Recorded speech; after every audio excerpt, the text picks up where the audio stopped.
প্রতি বছর বাংলাদেশের জাতীয় বাজেটের একটি বিশাল অংশ দেশের প্রতিরক্ষা খাতে বরাদ্দ করা হচ্ছে। তারপরেও বাংলাদেশি মিসাইল আর সমরাস্ত্র দেখে খোদ বাঙালিরাই ক্ষুব্ধ হয়ে সামাজিক যোগাযোগ মাধ্যমে নানানভাবে তিরস্কার করছে। কেউ বানাচ্ছে মিমস আর কেউ শেয়ার করছে ব্যঙ্গাত্মক পোস্ট। এমন পরিস্থিতিতে আকাশ প্রতিরক্ষা জোরদারে সরকারকে পাঠানো হয়েছে আইনি নোটিশ। নির্ধারিত সময়ের মধ্যে যথাযথ পদক্ষেপ গ্রহণ করা না হলে সংবিধানের ১০২ নং অনুচ্ছেদ অনুযায়ী জনস্বার্থে রিট আবেদন দায়ের করা হবে। দীর্ঘ দেড় যুগ পর ফিরল স্বাধীনতা দিবসের কুচকাওয়াজ। জাতীয় প্যারেড গ্রাউন্ডে জাতির সামনে সমরাস্ত্র প্রদর্শনী করেছে বাংলাদেশ সশস্ত্র বাহিনী। তবে বাহারি ধরনের মিসাইল দেখে সামাজিক যোগাযোগ মাধ্যমে ছড়িয়ে পড়েছে হাসির রোল। এমন পরিস্থিতিতে সরকারকে পাঠানো হয়েছে আইনি নোটিশ।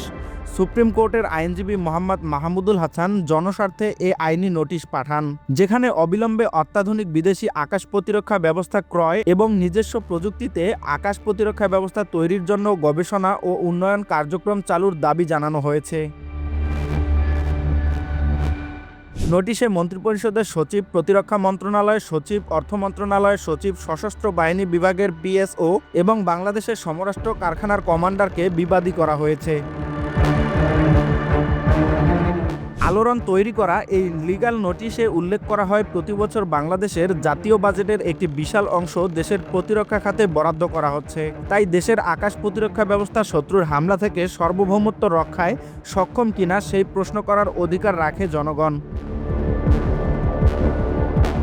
আধুনিক যুদ্ধক্ষেত্রের কৌশল ও ধরন সম্পূর্ণ বদলে গেছে, যেখানে প্রতিবেশীদের তুলনায় অনেকটাই পিছিয়ে আছে বাংলাদেশ।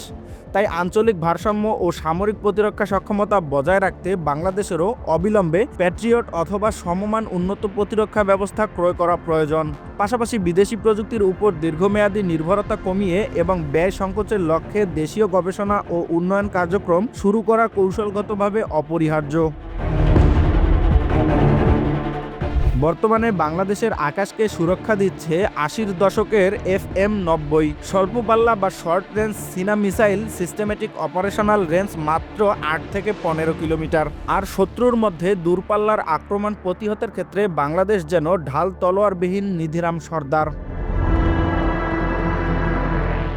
নোটিশ পাওয়ার ১৫ দিনের মধ্যে অত্যাধুনিক আকাশ প্রতিরক্ষা ব্যবস্থা ক্রয় করতে হবে। পাশাপাশি নিজস্ব প্রযুক্তি উদ্ভাবনে প্রয়োজনীয় তহবিল ও অবকাঠামো বরাদ্দের প্রক্রিয়াও এবং গৃহীত পদক্ষেপ সম্পর্কে জানাতে সংশ্লিষ্টদের প্রতি অনুরোধ জানানো হয়েছে।